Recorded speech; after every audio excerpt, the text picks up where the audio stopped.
তো 72টি দল জাহান্নামী, একটি দল হচ্ছে জান্নাতি। আর এই একটি দলের বরাবরই 72 দল হবে না। কোন ব্যক্তি যদি সবকে বরাবর করতে চায় তাহলে 72 জাহান্নামী ফিরকার মধ্যে সেই ব্যক্তি একটি আলাদা জাহান্নামী ফিরকা। কথা আমার বুঝতে পারছেন না বাবা? একটু লক্ষ্য করে শুনবেন। বর্তমান জামানাতে এই পরিস্থিতিতে চতুর সাইড থেকে এখন মানুষের বাড়ি যেতে হয় না, এলাকাতে যেতে হয় না, ঘরের মধ্যে বসে একটি ফতোয়া দিয়ে একটি ভুলভাল মাসলা বলে মানুষের ঈমানকে ধ্বংস করার সুযোগ হয়ে গেছে। সোশ্যাল মিডিয়ার জামানা, প্রত্যেক ব্যক্তির হাতে মোবাইল রয়েছে, কিন্তু পৃথিবীর মুসলমান এই জামানার ব্যাপারে আমার আপনার নবী সাল্লাল্লাহু আলাইহি ওয়াসাল্লাম 1450 বছর পূর্বে আমাদেরকে সচেতন করে দিয়েছে।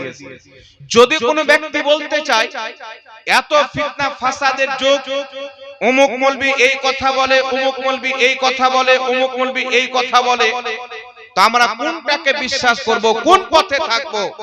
তো রাসূল করিম সাল্লাল্লাহু আলাইহি ওয়াসাল্লাম সাহাবীদেরকে বলেছিলেন, আমার সাহাবী, এমন একটি জামানা আসবে যেমন ভাবে বৃষ্টি বর্ষণ হয় তোমাদের প্রতি ফিতনা বর্ষিত হবে। সাহাবায়ে কেরাম বলছেন, ইয়া রাসূলুল্লাহ, ইয়া হাবিবাল্লাহ, এত ফিতনা যখন হবে আমরা নিজের ঈমান কি করে বাঁচাবো? আমরা কোন দিকে থাকব? আমরা কোন পথে থাকব? তো নবী পাক সাহিবে লাউলাক সাল্লাল্লাহু আলাইহি ওয়াসাল্লাম বলেছিলেন, যখন তোমরা চতুর্দিকে ফিতনা দেখতে পাবে তো সব চাইতে মুসলমানদের যে বড় জামাত হবে তোমরা ওই জামাতের সঙ্গে থাকবে। এই মাইকমান ভাই একটু কেন বাড়ালেন? যখন তোমরা ফিতনা দেখতে পাবে তো ওই সমাজে তোমরা মুসলমানদের সবচাইতে যেটা বড় জামাত হবে সেই জামাতের সঙ্গে থাকবে। কারণ ইসলামের বেশিরভাগ লোক বড় জামাত পথভ্রষ্ট কোনোদিন হবে না, এটা রাসূল পাক সাল্লাল্লাহু আলাইহি সাল্লামের হাদিস। এইজন্য আজ এই পৃথিবীর মাটিতে হিন্দুস্তান, পাকিস্তান, বাংলাদেশ শুধু নয়, আরব কান্ট্রিতে চলে যান, মিশর হোক, কাতার হোক, দুবাই হোক, ইয়ামান হোক, জর্ডান হোক, ফিলিস্তিন হোক, সারা পৃথিবীর মাটিতে যত মুসলিম নামের লোক আছে সবচাইতে বেশি মুসলমান যেই জামাতকে ফলো করে ওই জামাতের নাম হচ্ছে সুন্নি জামাত। সবচাইতে বেশি মুসলমান। তো নবী পাক সাল্লাল্লাহু আলাইহি সাল্লামের ফরমান, আমার উম্মতের বেশিরভাগ লোক কোনদিন একসঙ্গে গোমরা হবে না। তো মুসলমানদের সবচাইতে বড় জামাতকে আঁকড়ে ধরে রাখবে। এইজন্য পৃথিবীর মুসলমান আজকে সারা পৃথিবীতে লোক সুন্নি জামাতের মান্যকারী। আর যেইগুলো বিভিন্ন রকমের লোক দল মত মার্কেটে বেরিয়েছে, আজ থেকে 150 বছর পূর্বে চলে যান, এইগুলি দল ইংরেজদের যুগে জন্ম নিয়েছে। 1847 সালের পূর্বে এ সারা পৃথিবীর মাটিতে না কাদিয়ানি বলে কোন লোক ছিল, না দেওবন্দি দলের কোন লোক ছিল, না লামাযহাবী দলের কোন লোক ছিল, না তাবলীগী দলের কোন লোক ছিল। 1847 এর পূর্বে এইগুলি দল নিজের কোন মসজিদ সারা পৃথিবীর মাটিতে দেখাতে পারে না, নিজের কোন মাদ্রাসা দেখাতে পারে না। এটাই প্রমাণ করে এদের জন্ম হয়েছে 1847 সালের পর, আজ থেকে কম বেশি 250 বছর পূর্বে। কিন্তু খোদার ইজ্জতের কসম খেয়ে বলি, এই পৃথিবীর মাটিতে একমাত্র দল এবং জামাত রয়েছে যাকে আহলে সুন্নাতুল জামাত, সুন্নি, হানাফি, বেরেলভি বলা হয়। এই জামাতের যদি মসজিদ দেখতে চান, যদি মাদ্রাসা দেখতে চান, খোদার কসম খেয়ে বলি, আজ থেকে 500 বছর পূর্বে চলে যান, আজ থেকে 900 বছর পূর্বে চলে যান, আজ থেকে কম বেশি 500 বছর পূর্বে শেখ আব্দুল হক মুহাদ্দিস দেহলভি সুন্নি জামাতের লোক ছিলেন।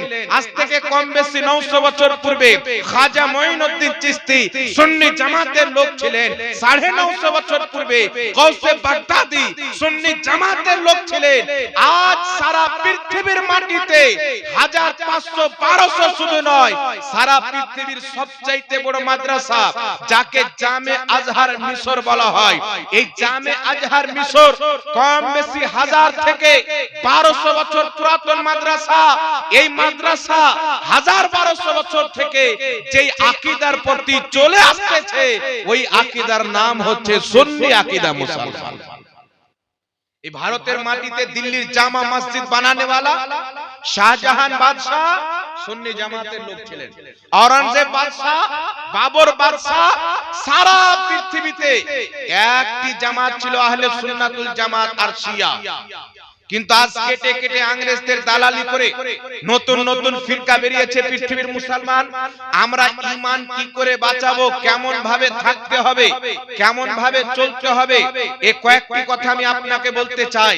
রাসূল পাক সাল্লাল্লাহু আলাইহি সাল্লাম বলেছেন কিয়ামতের পূর্বে এমন একটা যুগ চলে আসবে আগুনের গোলা ধরা সহজ হবে কিন্তু ঈমান বাঁচানো সহজ হবে না। রাসূল পাক বলেছেন পুরো মসজিদ নামাজিতে ফুল হবে, একটাও ঈমানদার থাকবে না। রাসূল পাক ইবনে মাজার হাদিসে বলেছেন কিয়ামতের পূর্বে মানুষ মিথ্যাটাকে সত্য বলে গ্রহণ করবে আর সত্যটাকে মিথ্যা বলে পরিত্যাগ করবে। মিথ্যাটাকে সত্য বলে গ্রহণ করবে আর সত্যটাকে মিথ্যা বলে পরিত্যাগ করবে। এটি একটি কিয়ামতের আলামত। আজ যদি কোনো মাদ্রাসায় কোনো শিক্ষক, আজ যদি কোনো মসজিদের ইমাম হক কথা মিম্বার থেকে দাঁড়িয়ে বলে দেয়, এমন এমন জায়গা পৃথিবীর মাটিতে রয়েছে সেই ইমামের মসজিদে থাকা হারাম হয়ে যায়। অনেক ইমাম দেবে থাকে হক কথা বলতে পারে না, যেটা শরীয়ত বলার অনুমতি দেয়। এই কারণ হচ্ছে পৃথিবীর মুসলমান গুমরাহিয়াতের দিকে চলে গেছে, মুসলমানের ঈমান দুর্বল হয়ে গেছে। কিন্তু আমি আপনাকে বলতে চাই পৃথিবীর মুসলমান ঈমান কাকে বলে শুনেন। রাসূল পাক সাল্লাল্লাহু আলাইহি সাল্লাম বলতেছেন, বুখারী শরীফ প্রথম খণ্ড কিতাবুল ঈমানের হাদিস, মিশকাত শরীফের প্রথম খণ্ড ঈমানের চ্যাপ্টারের হাদিস। রাসূল পাক বলতেছেন বুনিয়াল ইসলাম আলা খামসিন, ইসলামের বুনিয়াদ হচ্ছে, ভিত হচ্ছে পাঁচটি জিনিসের উপরে।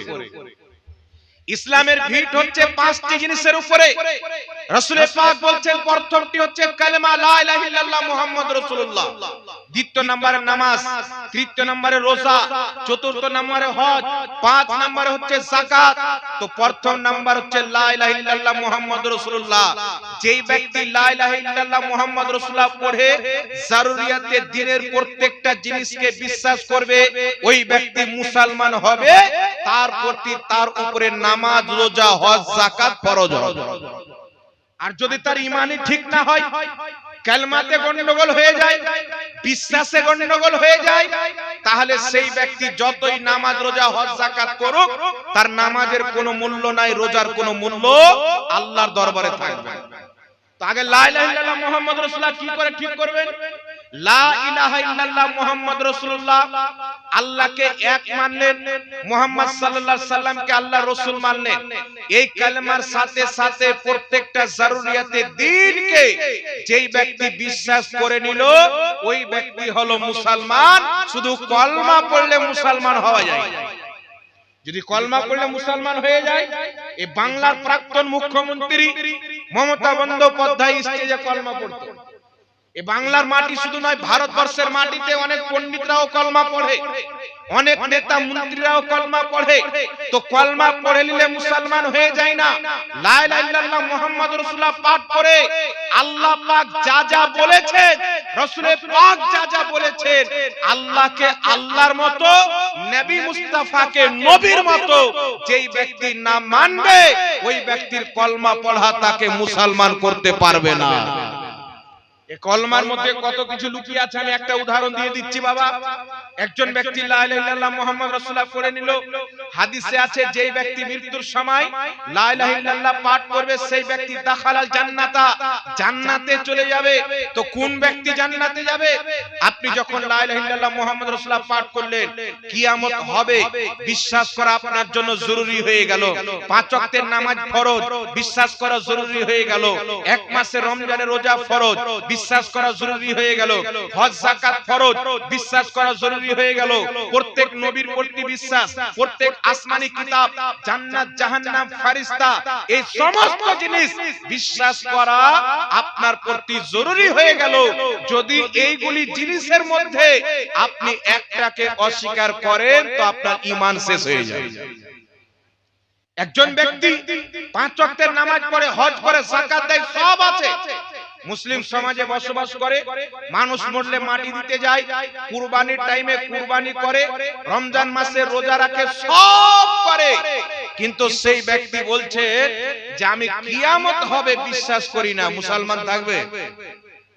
আমার দিকে ধ্যান আছে তো বাবা আপনাদের? একজন ব্যক্তি নামাজ রোজা হজ যাকাত সব করে, আপনাদের ফিরোজপুরি ধরেন তার বাড়ি, আপনাদের মসজিদে জুমা পড়ে 5 ওয়াক্তের নামাজ পড়ে, এমন ব্যক্তি যদি বলে আমি কিয়ামতকে বিশ্বাস করি না, বাকি সব মানি, তাহলে তাকে মুসলমান বলা যাবে? কথা বলে, তাকে মুসলমান বলা যাবে না। তো বুঝা কি গেল পৃথিবীর মুসলমান? একজন ব্যক্তি যদি সব করে, একটি যদি জরুরিয়াতের দ্বীনকে অস্বীকার করে, তাহলে সেই ব্যক্তি মুসলমান থাকবে না। একজন বলছে আমি কিয়ামতকেও মানি, ফেরেশতাকেও বিশ্বাস করি, নবীদের প্রতি ঈমান রাখি, আসমানি কিতাব সমূহের প্রতি ঈমান রাখি, কিন্তু মুহাম্মদ সাল্লাল্লাহু আলাইহি সাল্লামকে আমি আখেরি নবী বিশ্বাস করি না, সেই ব্যক্তি কি মুসলমান থাকতে পারে? কথা বলতে হবে। সব বিশ্বাস করে, নামাজ রোজা হজ যাকাত সব আছে, কিন্তু মুহাম্মদ সাল্লাল্লাহু আলাইহি সাল্লামকে আখেরি নবী বিশ্বাস করে না। অর্থাৎ সেই ব্যক্তির বিশ্বাস যে আমাদের নবীর পরেও অন্য নবী আসতে পারে বা জন্ম নিতে পারে। এই ব্যক্তি নামাজ পড়লো কাফির, রোজা রাখলো কাফির, হজ করলো কাফির। যদি এই ব্যক্তির সঙ্গে কেউ নিজের মেয়ের বিয়ে দেয়, তার বিবাহ হবে না, নিজের বোনের বিয়ে দেয়, তার বিবাহ হবে না। কারণ যেই ব্যক্তি জরুরিয়াতের দ্বীনের মধ্যে কোনো একটিকে অস্বীকার করবে, 5 ওয়াক্তের নামাজ পড়লেও কাফির হবে, মুসলমান হবে। কথা আমার বুঝতে পারছেন কি পাচ্ছেন না বাবা? এই মেইন পয়েন্টটা যদি আপনি মনে রাখতে পারেন আর বুঝে নেন, তাহলে আপনার ঈমানের কোনোদিন 12টা বাজবে না, আপনার ঈমানকেও ধ্বংস করতে পারবে না। আজ 72-73 ফিরকা কেন হচ্ছে? কেউ না কেউ একটি করে জরুরিয়াতে দ্বীনকে অস্বীকার করে রেখেছে। কাদিয়ানি নামাজ পড়ে, বড় বড় মাদ্রাসা আছে। রিসেন্টলি শেখ আসরার রাশিদ সাহেবের সঙ্গে লন্ডনের মাটিতে একটি কাদিয়ানির সঙ্গে মুনাজারা হলো ইংলিশ ভাষাতে।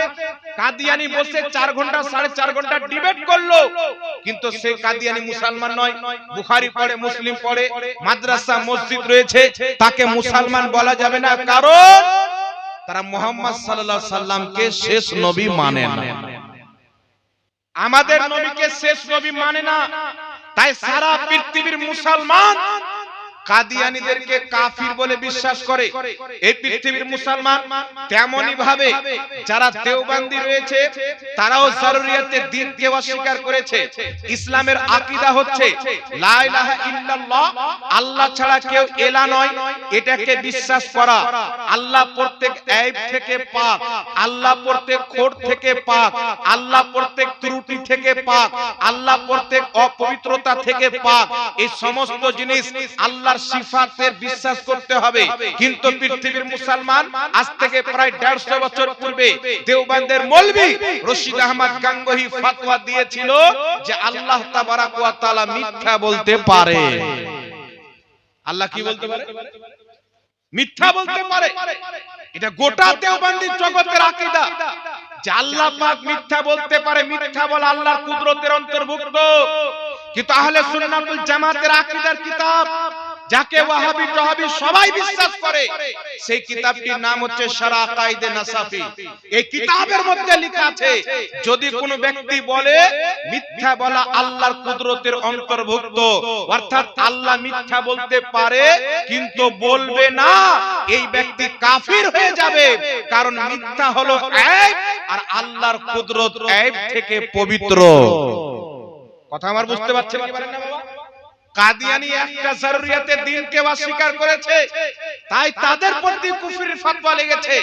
কিন্তু দেওবন্দি মতবাদ আল্লাহ মিথ্যা বলতে পারে বলে ফতোয়া দিয়েছে। দেওবন্দি মতবাদ নবীর পরে নবী আসতে পারে বলে তাহজিরুন নাস কিতাবের মধ্যে দেওবন্দের প্রতিষ্ঠাতা কাসিম নানতাবি লিখেছে যে আমাদের নবীর পরেও নতুন নবী জন্ম নিয়ে নিলে আমাদের নবীর শেষ নবী হওয়াতে ব্যাঘাত ঘটবে না। মানে আমাদের নবীর পরেও নতুন নবী জন্ম নিতে পারে, এইগুলো লুকায়িত কথা নয়, কিতাবে ছাপা আছে, আর সব কিতাব আমাদের কাছে আছে। আশরাফ আলী থানভী বলল হিফজুল ঈমান কিতাবের 8 নাম্বার পৃষ্ঠায় যে রাসূল যদি ইলমে গায়ব জানে, এতে নবী পাকের কি বৈশিষ্ট্য? রাসূল পাকের মতন ইলমে গায়ব প্রত্যেক জানোয়ারকেও আছে, প্রত্যেক বাচ্চাকেও আছে। আমার নবীর মতন জ্ঞান প্রত্যেক জানোয়ারকে আছে। এটা জারুরিয়াতে দ্বীনকে অস্বীকার করা হলো কি হল না বাবা? কথা বলতে হবে। আল্লাহর সৃষ্টিতে নবীদের চাইতে বেশি জ্ঞানী, জিন্নাতদের চাইতে বেশি জ্ঞানী, ফেরেশতার চাইতে বেশি জ্ঞানী, শয়তানের চাইতে বেশি জ্ঞানী, মালকুতের চাইতে বেশি জ্ঞানী। এক কথা, আল্লাহর সৃষ্টিতে সব চাইতে বেশি জ্ঞানী হচ্ছেন মুহাম্মদুর রাসূলুল্লাহ। আর এই নবীর জ্ঞানকে জীবজন্তু, পশু পাখি, জানোয়ারের সঙ্গে তুলনা দিয়েছে। এটা জারুরিয়াতে দ্বীনকে অস্বীকার করা, কারণ নবী মুস্তাফার তাজিম করা, নবী মুস্তাফার ইজ্জত করা, এটা জারুরিয়াতে দ্বীন। কেমন জারুরিয়াতে দ্বীন?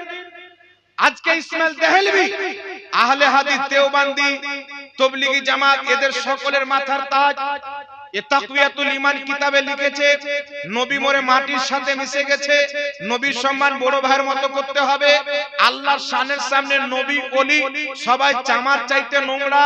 সিরাতে মুস্তাকিম কিতাবের 148 পৃষ্ঠায় লিখেছে নামাজের মধ্যে যদি গরু ছাগলের শরণ চলে আসে নামাজ হয়ে যাবে, মুহাম্মদ রাসূলুল্লাহর শরণ নিয়ে আসলে নামাজ হবে না। আপনারা বলেন তো বাবা, এইগুলো কথা রাসূলের অপমান কি অপমান নয়? একটু জোরে বলতে হবে। নামাজে যদি গরু ছাগলের শরণ আসে, একটু ধ্যান দিয়ে শুনবেন, বুঝার চেষ্টা করবেন। আজ আমাদের সমাজের অনেক লোক আছে, যদি বদ আকীদা রদ্দে কথা বলা হয় তো সেই ব্যক্তি পছন্দ করে না। একে কেন ঠোসা মারবে, ওকে কেন ঠোসা মারবে, ও কেন লিখেছে যে আল্লাহ মিথ্যা বলতে পারে, কেন লিখেছে নবীর পরে নবী আসতে পারে, নবী মরে মাটির সাথে মিশে গেছে, নবীর সম্মান বড় ভাইয়ের মতো করতে হবে। যারা রাসূল পাকের শানে, আল্লাহর শানে বেয়াদবি করেছে, আর তাদের যারা মান্যকারী, তাদের দল প্রচার করতেছে, তাদেরকে উলঙ্গ করে মানুষের সামনে তাদের নাপাক চেহারা দেখিয়ে দেওয়া, এটা প্রত্যেক সুন্নি আলিমের প্রতি ফরজ করা হয়েছে। আপনার বাপকে কেউ যদি গালি দেয় তো ঘরে লুকিয়ে বসে থাকবেন, ছাড়ো, হাল্লা করা দরকার নাই। আপনার মাকে কেউ যদি গালি দেয় তো ঘরে বসে থাকবেন। এটা সাহাবীদের ঈমান ছিল না। শুনেন পৃথিবীর মুসলমান, ঈমান কাকে বলে? আর নবী পাকের এত বড় বেয়াদবি তো দূরের কথা। ইমাম কাজী আয়াজ মালকি রাহমাতুল্লাহ আলাইহি, বিশ্ববিখ্যাত মুহাদ্দিস, হাজারো মুহাদ্দিসের ওস্তাদ, তিনি নিজের কিতাব আশ-শিফা বিতারিফে হুকুকিল মুস্তাফা, এই কিতাবের মধ্যে লিখতেছেন যদি কোনো ব্যক্তি রাসূল পাক সাল্লাল্লাহু আলাইহি ওয়াসাল্লামের জুতো মুবারকের বেয়াদবি করে, জুতোয়া বলে দেয়, ওই ব্যক্তি কাফির হয়ে যাবে। কেউ যদি নবী পাকের জুতাকে জুতোয়া বলে বেয়াদবি নিয়েতে, সেই ব্যক্তি কাফির। কেউ যদি নবীর চুলকে চুলুয়া বলে, সেই ব্যক্তি মুসলমান থাকে না, কাফির হয়ে যায়। তো নবী মুস্তাফার কদমে লেগে যাওয়া, জুতার এত সম্মান আল্লাহ বাড়িয়েছেন যে সেই জুতার যদি বেয়াদবি করা হয় বান্দা কাফির হয়ে যায়। তো যারা রাসূল পাকের জাতের বেয়াদবি করেছে তারা মুসলমান কি করে হবে? যারা নবী পাকের জাতের বেয়াদবি করেছে, চামার চাইতে খারাপ রাসূল পাকের জাতকে বলেছে, নবী মুস্তাফার জাতকে গলে পচে সরে যাওয়া বলেছে, এই রকম ব্যক্তি কোনই মতে মুসলমান হতে পারে না। মনে রাখবেন পৃথিবীর মুসলমান, আমি আপনাদেরকে দুটি হাদিস শোনাতে চাই, একটি কুরআন পাকের আয়াত বলতে চাই। আজকে মানুষ মনে করছে হুজুর এ তো আমাদের পড়শির লোক, এ তো আমাদের এলাকার লোক, এ তো আমার ভাই হলো, ও তো আমার চাচা হলো। শুনেন, ঈমান অত সহজ নয় যে আলুর জমি চাষ করতে গেলাম আর মাটিতে গেড়ে চলে আসলাম, ফসল দিবে কিনা আল্লাহর ব্যাপার।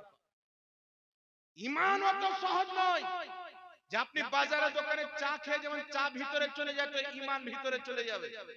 এমন একটি কথা আছে বললে আপনার ঈমান ধ্বংস হয়ে যাবে। অত সহজ নয় ঈমানের প্রতি টিকে থাকা। কখনো জানের কুরবানি দিতে হবে, কখনো মালের কুরবানি দিতে হবে। আজ যে মুসলমান বদ আকীদার সঙ্গে বসে চা খাচ্ছেন, রিশতেদারি করছেন, আমি আপনাকে জিজ্ঞাসা করতে চাই কাল কিয়ামতের মাঠে নবী মুস্তাফার সামনে গিয়ে আপনি কোন মুখ দেখাবেন? আপনার আমার যদি বন্ধুত্ব থাকে আর কোন ব্যক্তি যদি আপনার মা তুলে গালি দেয়, আর আমি যদি আপনার মাকে যে গালি দিয়েছে, বাবাকে যে গালি দিয়েছে তার সাথে চা খাই, তা আমার সাথে বন্ধুত্ব আপনি রাখবেন না। যে আমার বাবাকে গালি দিয়েছে আমার বন্ধু তার সাথে উঠা বসা করছে, তা আপনার নবীকে যারা গালি দিয়ে রেখেছে, আল্লাহকে গালি দিয়ে রেখেছে, আউলিয়ায়ে কিরামকে গালি দিয়ে রেখেছে, সাহাবা আহলে বাইতের বেয়াদবি করে ইয়াজিদকে যারা নিজের আমির বানিয়ে রেখেছে, তাদের সাথে আজকে আমরা যদি সম্পর্ক করি, তো ওই কিয়ামতের মাঠে নবী মুস্তাফাকে কোন মুখ দেখাবেন? আপনি কি করে বলবেন হুজুর আমাকে শাফাআত দেন? আল্লাহর কোরআন কি বলছে? ইয়া আইয়ুহাল্লাযীনা আমানু লা তাত্তাখিযু আবাআকুম ওয়া ইখওয়ানাকুম আউলিয়া ইলা আখিরিল আয়াত। আল্লাহ তাবারাক ওয়া তাআলা বলছেন, হে ঈমানদার বান্দারা, এ মুমিন বান্দারা, এ মুসলমান বান্দারা, তোমাদের আপন বাপ, তোমাদের আপন ভাই যদি ঈমানের উপরে কুফরিকে পছন্দ করে, তো তোমার আপন বাপ আপন ভাইয়ের সাথে সম্পর্ক রাখে। তোমার জন্মদাতা পিতা যদি আল্লাহ আল্লাহর রাসূলের বিপক্ষে চলে যায়, তোমার জন্মদাতা বাপ যদি আল্লাহ আল্লাহর রাসূলের বিপক্ষে যায়, তোমার জন্মদাতা ভাই যদি আল্লাহ আল্লাহর রাসূলের বিপক্ষে যায়, তো আল্লাহর কোরআন বলছে তার সাথে সম্পর্ক রাখিও না। নিজের বাপ হযরতে আবু উবাইদা বিন জাররাহ রাদিয়াল্লাহু তাআলা আনহু বদরের যুদ্ধের ময়দানে লড়াই করতে আছেন, তিনার তলোয়ারের নিচে বারবার তিনার বাপ আসছেন, বাপ কাফিরের বিপক্ষে, কাফিরের পক্ষে এসেছে, রাসূল পাকের বিপক্ষে, আর বেটা আবু উবাইদা আল্লাহ রাসূলের পক্ষে যুদ্ধের ময়দানে গিয়েছেন, বাপের গর্দানকে কেটে দিয়েছেন, তো তার প্রতি আল্লাহ রাজি হয়েছেন, আল্লাহর নবী মুস্তাফাও রাজি হয়েছেন। সাহাবী বাপকে হত্যা করেছে রাসূল পাকের বিপক্ষে ময়দানে আসার কারণে। আল্লাহ বলছেন তোমার আপন বাপ আপন ভাই যদি ঈমান আনার পর নিজেকে মুসলমান বলার পর তার প্রতি কুফরিকে পছন্দ করে, আল্লাহ রাসূলের বেয়াদবিকে পছন্দ করে, ওয়াহাবি হয়ে যায়, কাদিয়ানি হয়ে যায়, দেওবন্দি হয়ে যায়, তোমার আপন বাপ থাকলেও তার সাথে সম্পর্ক রাখিও না, জন্মদাতা ভাই থাকলেও সম্পর্ক রাখিও না। এটা কোন মৌলবীর বাপের ফতোয়া নয়, এটা আল্লাহ পাকের ফতোয়া। এটা হচ্ছে কোরআন পাকের কথা। আগিয়ে চলেন পৃথিবীর মুসলমান, রাসূলে কায়নাত সাল্লাল্লাহু আলাইহি ওয়াসাল্লামকে কেমন মহব্বত করতে হবে। মনে রাখবেন পৃথিবীর মুসলমান, দয়ার নবী মুস্তাফা সাল্লাল্লাহু আলাইহি সাল্লামের হাদিস, কিতাবটির নাম হচ্ছে আশ-শিফা। এই কিতাবের মধ্যে ইমাম কাজী আয়াজ রাহমাতুল্লাহ আলাইহি হাদিস এনেছেন, আনসার সাহাবীদের মধ্যেকার একজন মহিলা যুদ্ধের ময়দানে আপন বাপকে পাঠিয়েছেন, আপন ভাইকে পাঠিয়েছেন, আপন স্বামীকে পাঠিয়েছেন। যুদ্ধের ময়দানে তিনজন ব্যক্তিকে পাঠিয়েছেন, একটা মহিলা, বাপকে, স্বামীকে, ভাইকে। লড়াই চলতে আছে, জিহাদ হতে আছে। যখন যুদ্ধ কমপ্লিট হয়ে যায়, সাহাবায়ে কেরাম ফিরে আসছেন, মহিলাটি বাড়ি থেকে বেরিয়ে সাহাবীদেরকে ধরে জিজ্ঞাসা করছেন, এ আমার নবীর সাহাবী, আমার নবী কেমন আছে, আমার রাসূলের খবর দাও। সাহাবায়ে কেরাম বলছেন, মহিলা, রাসূলে পাক তো আল্লাহর রহমতে ভালো আছে। মহিলাটি বলছেন, আমাকে রাসূল পাকের সামনে নিয়ে চলো, আমাকে দেখাও, আমি দেখতে চাই যুদ্ধের ময়দানে আমার নবীর কোনো ক্ষতি তো হয়নি। এ মা বোনেরা ভালো করে কান খুলে শুনে নেন, আপনারও কিছু হক আছে, এটা আপনারা বুঝেন। সেই মহিলা বেরিয়ে যাচ্ছেন, সাহাবীরা যুদ্ধ করে ফিরে আসছেন, জিজ্ঞাসা করছেন আমার নবী কেমন আছে। সাহাবীরা বলছেন, রাসূলে পাক আল্লাহর রহমতে ভালো আছেন। মহিলাটি বলছেন, আমাকে দেখাও। তাকে নিয়ে সাহাবায়ে কিরাম রাসূল পাকের দরবারে যাচ্ছেন। এমনি সমাজে একজন সাহাবী বলছেন, এই মহিলা, তুমি যুদ্ধের ময়দানে আপন বাপকে পাঠিয়েছিলে, আপন ভাইকে পাঠিয়েছিলে, আপন স্বামীকে পাঠিয়েছিলে, তিনজন ব্যক্তিকে পাঠিয়েছিলে, আজকে তারা তিনজন আল্লাহ আল্লাহ রাসূলের পথে শহীদ হয়ে গেছে, আল্লাহ আল্লাহ রাসূলের মহব্বতে শহীদ হয়ে গেছে। মহিলাটি বলছেন, আগে রাসূল পাককে দেখাও। দয়ার নবী মুস্তাফার সামনে মহিলাটিকে হাজির করা হয়েছে। মহিলাটি রাসূল পাকের নূরানী চেহারা দেখে বলছেন, ইয়া রাসূলুল্লাহ, আপনি সহি সালামত আছেন, আপনার সামনে আমার প্রত্যেক দুঃখকে আমি তুচ্ছ মনে করি। আমার বাপ শহীদ হয়ে গেছে, আমার ভাই শহীদ হয়ে গেছে, আমার স্বামী শহীদ হয়ে গেছে, কিন্তু হুজুর আপনি সহি সালামত আছেন, আমি আর কোনো চিন্তা কষ্ট করি না। আর আমাদের দেশের লোক, আমাদের দেশের মানুষ নাম রেখেছে সুন্নি আর ঈমান হয়ে গেছে টুন্নি। আমাদের দেশের লোক মনে করছে যে ইমানটা মনে হয় ফকটিয়া ইমান। এই পৃথিবীর মুসলমান আপনাকে বলতে চাই, যারা রাসূল পাকের বেয়াদবি করেছে এ তো মোহাব্বত ছিল। সাহাবায়ে কেরাম এ তো মোহাব্বত। একজন মহিলা, এটাও শেফা শরীফে হাদিস, নিজের আপন বেটাকে যুদ্ধের ময়দানে পাঠিয়েছে। যুদ্ধ কমপ্লিট হওয়ার পর মহিলা যুদ্ধের ময়দানে গিয়ে বেটাকে খুঁজছেন। খুঁজতে খুঁজতে দেখছেন তিনার বেটার লাশ পড়ে আছে ময়দানে।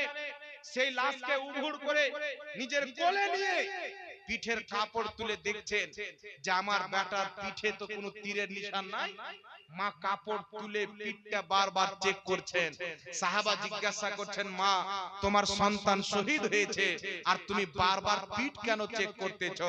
তো মহিলাটি বলতেছেন, আমি যখন আমার সন্তানকে যুদ্ধের ময়দানে পাঠাই, আমি বলেছিলাম বেটা ওই যুদ্ধের ময়দানে রাসূল পাক রয়েছেন, খবরদার দয়ার নবী মুস্তাফাকে যেন একটা তীরের আঘাত না লাগে। আর শুনো, যদি একটাও তীর তোমার পিঠে লেগে যায়, আমি মা মনে করব তুমি পালিয়ে আসতেছিলে তাই পিঠে লেগেছে, আমার দুধের ঋণ মাফ করব না। তাই আমি চেক করছি যে আমার বেটা পালাইনি তো, পিঠে কোনো তীর খাইনি তো। আলহামদুলিল্লাহ আমি মা আমার সন্তানের পিঠের কাপড় তুলে ভালোভাবে ঝেড়ে মুছে চেক করেছি, একটাও তীর আমার সন্তান নিজের পিঠে খায়নি। আলহামদুলিল্লাহ প্রত্যেকটা তীর আমার সন্তান নিজের ছাতিতে নিয়ে শহীদ হয়েছে। কত মোহাব্বত সাহাবায়ে কেরাম করতেন। চতুর সাইডে কাফির যদি রাসূলের পাককে ঘিরে নিত, দয়ার নবী মুস্তাফার চতুর সাইডে সাহাবী ঘুরতেন। প্রত্যেকটা তীর নিজের শরীরে নিতেন, পুরো বডির ছালনি ছালনি করে রাসূল পাকের শরীরে একটা তীর লাগতে দিতেন না। আর আজকে আমরা কি মনে করতেছি পৃথিবীর মুসলমান, আজকে যারা রাসূল পাকের মিলাদের খুশি পালন করাকে হারাম এবং নাজায়েজ বানিয়ে কানহাইয়ার জন্মদিনের সমতুল্য বানিয়ে দিয়েছে, খ্রিস্টানদের সঙ্গে তুলনা দেয়, রাসূল পাকের দাঁড়িয়ে সালাম পড়াকে যারা হারাম আর নাজায়েজ বানিয়েছে, খোদার ইজ্জতের কসম খেয়ে বলি এরা রাসূলের পক্ষে লোক হতে পারে না, এদেরকে ইংরেজরা পথভ্রষ্ট করে রেখেছে। আপনার ঈমানের জায়গা নিতে হবে, আপন ঈমানের খবর নিতে হবে।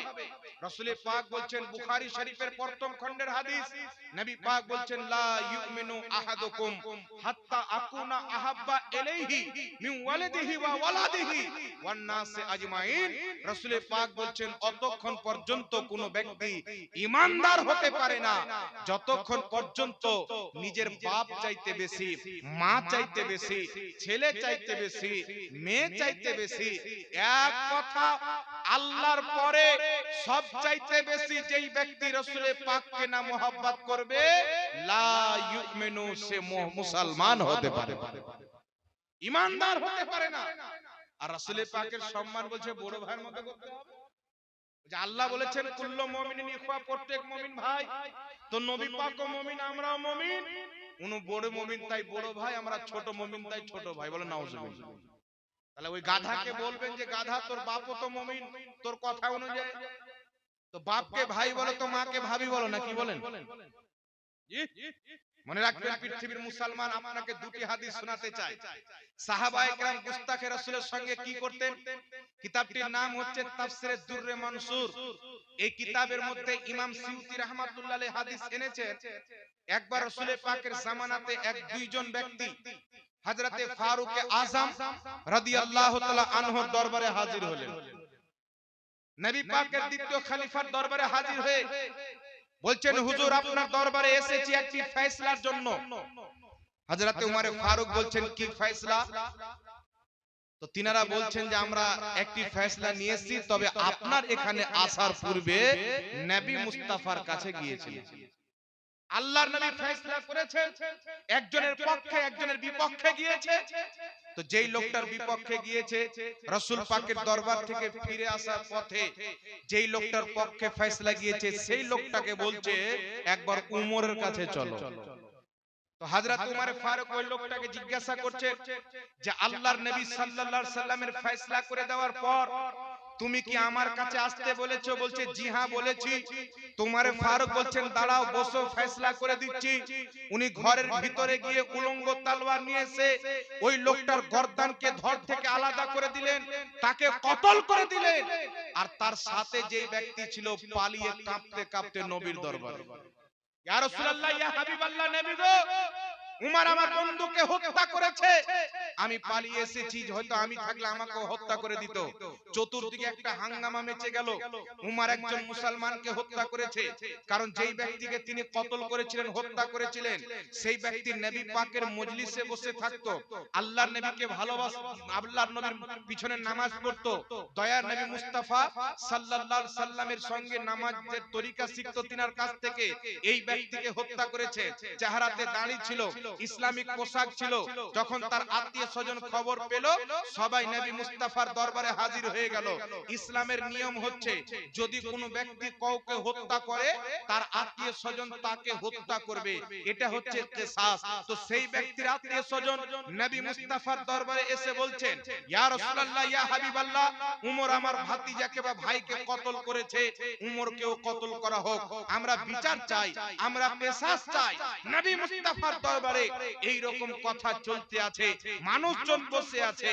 হযরতে জিবরিল আলাইহিস সালামকে আল্লাহ তাবারাক ওয়া তাআলা নবী মুস্তাফার দরবারে পাঠিয়ে দিয়েছেন। জিবরিল আমিন বলছেন, ইয়া রাসূলুল্লাহ, ইয়া হাবিবাল্লাহ, উমর যাকে কতল করেছে, উমরের ফয়সালার প্রতি আল্লাহ রাজি হয়ে গেছে। হযরতে উমর যাকে কতল করেছে, আল্লাহ তাবারাক ওয়া তাআলা উমরের ফয়সালাতে রাজি হয়ে গেছে। এই পৃথিবীর মুসলমান আপনাকে বলতে চাই, রাসূলুল্লাহর পিছে নামাজ পড়নে वाला, নবী মুস্তাফার মজলিসে বসনে वाला, চেহারাতে দাড়ি রাখনে वाला, নবী পাকের ফয়সালা হয়ে যাওয়ার পর আবার দ্বিতীয়বার পুনরায় উমরে ফারুকের কাছে গিয়েছেন। তো হযরতে উমরে ফারুকের আকীদা হচ্ছে, নবী মুস্তাফার ফয়সালাকে যেই ব্যক্তি ত্রুটিপূর্ণ মনে করলো, সেই ব্যক্তি মুসলমান নয়, গুস্তাখে রাসূল, আর গুস্তাখে রাসূলের শাস্তি শরীয়তে কতল করে দেয়। এটা শরীয়তের ফয়সালা। কিন্তু ভারতবর্ষে কেউ যদি রাসূল পাকের গুস্তাখি করে, আমরা আমাদের সংবিধান অনুযায়ী তার ব্যবস্থা নেব, কেস করব, কোর্টে যাব, থানাতে যাব। কিন্তু শরীয়তের মাসলাটা আপনাকে শোনাচ্ছে। তাহলে পৃথিবীর মুসলমান হযরতে উমরে ফারুক দেখলেন না যে রাসূলের পিছে নামাজ পড়তো, দেখলেন না নবী মুস্তাফার মজলিসে বসতো, উনি দেখলেন নবী পাকের গুস্তাখি করেছে, নবী পাকের ফয়সালাকে ত্রুটিপূর্ণ মনে করেছে, উমর তাকে কতল করে দিয়েছেন। তো এটা সাহাবার ফয়সালা ছিল। যদি নবী মুস্তাফার গুস্তাখ নবী পাকের পিছনে নামাজ পড়ে, তবুও মুসলমান হতে পারে না। তো আজ যদি হিন্দুস্তানে নামাজ পড়ে কেউ রাসূল পাকের গুস্তাখি করে, সেই ব্যক্তি মুসলমান কি করে হতে পারে? আজকে তো তাদের কিতাবে শুধু ঢাকা চাপা নয়, আজকে অনেক মৌলবি ওয়াহাবি মতের বেরিয়েছে। আমার মোবাইলে ভিডিও আছে, বলতেছে কিয়ামতে রাসূলে পাক ফাল ফাল করে তাকিয়ে থাকবে, আমার নেকির পাল্লা ভারী হচ্ছে না গুনার পাল্লা ভারী। আপনারা বলেন তো বাবা, আমার নবীর কি গুনাহ আছে? কথা বলতে হবে। আমার নবী কি ফাল ফাল করে তাকিয়ে থাকবে? না। পৃথিবীর মুসলমান, রাসূল পাকের বুখারী শরীফের হাদিস, আল্লাহর নবী বলছেন, উম্মত ছুটে আদম নবীর দরবারে যাবে, আদম নবী বলবেন ইযহাবু ইলা গায়রি, অন্য করে কাছে যাও। আবার ইব্রাহিম নবীর দরবারে যাবেন, উনি বলবেন অন্য করে কাছে যাও। প্রত্যেক নবী কিয়ামতের মাঠে, নবী ওলি সবাই কিয়ামতের মাঠে আল্লাহকে রাজি করতে ব্যস্ত থাকবেন। নিজের চিন্তা করবেন যে আজকে আল্লাহকে কি করে খুশি করব, আল্লাহর সামনে কি করে হাজির হব। কিন্তু ঈসা আলাইহিস সালাম বলবেন, এই উম্মতে মুসলিমা, আজ তোমাদের কেউ সুপারিশ করবে না যদি আজ আল্লাহ পাক কাউরির কথা শুনে তিনি হচ্ছেন মুহাম্মদুর রাসূলুল্লাহ। সব উম্মত নবী পাকের নাম শুনে খুশি হয়ে যাবে, দৌড় দিয়ে রাসূল পাকের দরবারে যাবে। আর যাওয়ার পরে কি বলবেন? রাসূল পাক নূরানি চাদর গায়ে দিয়ে আসবে। আলা হযরত ইমাম আহলে সুন্নাত মুজাদ্দিদে দ্বীন ও মিল্লাত ইমাম আহমদ রাজা খা ফাজিলে বেরেলভী রাহমাতুল্লাহ আলাইহি, যিনি গুস্তাখে রাসূলের পোস্টমর্টম করে রেখেছেন, সেই আলা হযরত বলছেন, ওढ़कर जब वो नूरी चादर आएंगे सारे महशर का नक्शा बदल जाएगा। সুবহানাল্লাহ সুবহানাল্লাহ। বেশক কান্না করবেন, দুঃখিত থাকবেন, কষ্টে থাকবেন, কিন্তু রাসূল পাক যখন নূরানি চাদর গায়ে দিয়ে আসবে, আল্লাহর নবীকে দেখে আমাদের কষ্ট দূর হয়ে যাবে, হাসরের নকশা চেঞ্জ হয়ে যাবে। যাওয়ার পরে কি বলবেন? আদম আলাইহিস সালাম ইযহাবু ইলা গায়রি বলে ফিরিয়ে দিয়েছেন, ঈসা নবী হযরত ইব্রাহিম নবী ফিরিয়ে দিয়েছেন। আলা হযরত ইমাম আহলে সুন্নাত হাদিসের তরজমানি করতে গিয়ে বলতেছেন, या रसूल अल्लाह सबने सफे महशर ललकार दिया हमको, ए बेकसों के आका अब तेरी दुहाई है, या रसूल अल्लाह आज কিয়ামতে সবাই ফিরিয়ে দিয়েছেন, এখন আপনার বাড়ি, আপনি যদি ফিরিয়ে দেন আমাদের বাঁচার কোনো উপায় নাই। সুবহানাল্লাহ সুবহানাল্লাহ। তো আল্লাহ তাবারাক ওয়া তাআলার হাবিব রাসূল পাক সাল্লাল্লাহু আলাইহি ওয়াসাল্লাম উম্মতকে কি বলবেন? উনি বলবেন না অন্য করের কাছে যাও। আল্লাহ পাক কিয়ামতের মাঠে নিজের হাবিবকে এত ক্ষমতা দিবেন, রাসূল পাক বলবেন আনা লাহা, এটা তো আমার কাজ, এজন্য তো আমি আছি। রাসূল পাক বলছেন বুখারীর হাদিস, আমি কিয়ামতের মাঠে সাজদাতে চলে যাব, ওই সময়তে আল্লাহ একটি তাসবিহ শিখাবেন, আমি সেই তাসবিহটি পাঠ করব। আল্লাহ পাক বলবেন ইয়া মুহাম্মদ ইরফা রাসাকা, এ আমার হাবিব তুমি নিজের মাথা তুলো, সালতোতা, তুমি চাও, তুমি যা চাইবে আমি আল্লাহ তোমাকে তাই দেব। চিন্তা করেন কিয়ামতের মাঠে ফাইনাল পরীক্ষার দিন সবাই তাকিয়ে আছেন আল্লাহকে রাজি করব, আর আল্লাহ বলছেন হাবিব তুমি চাও, যা চাইবে তাই দিব, কিন্তু তোমাকে রাজি করব। তাই আলা হযরত পৃথিবীকে আকীদা দিয়েছেন খোদা কি রাজা চাহতে हैं तो आलम, খোদা চাহতা है রাজায়ে মোহাম্মদ। একটু সুবহানাল্লাহ হবে না? তো কিয়ামতের মাঠে রাসূল পাক মাথা তুলবেন। আল্লাহর নবী আলাইহিস সালাম বলেছেন অন্য হাদিসে যে আমার উম্মতের কিছু লোক হবে, তাদের গুনাহের কারণে, পাপের কারণে তাদের প্রতি জাহান্নাম ওয়াজিব হয়ে যাবে। আল্লাহ জাহান্নাম তাদের জন্য ওয়াজিব করে দিয়েছে, কনফার্ম করে দিবে। আমি রাসূল ওয়াজিব হয়ে যাওয়া জাহান্নামী ব্যক্তিদের সুপারিশ করে জান্নাতে নিয়ে যাবে। সুবহানাল্লাহ সুবহানাল্লাহ। নবীর চোখের পানির দাম, রাসূল পাকের মর্যাদা জাহান্নামী হয়ে যাওয়া ব্যক্তির সুপারিশ করে জান্নাতে নিয়ে যাবে। আর নজদি ওয়াহাবি মোল্লা বলছে বাংলাদেশ থেকে নবী কিয়ামতে ফাল করে তাকিয়ে থাকবে, আমার নেকির পাল্লা ভারী হচ্ছে না গুনার পাল্লা। এ মানুষের বাচ্চা হতে পারে? এরা মুসলমান হতে পারে?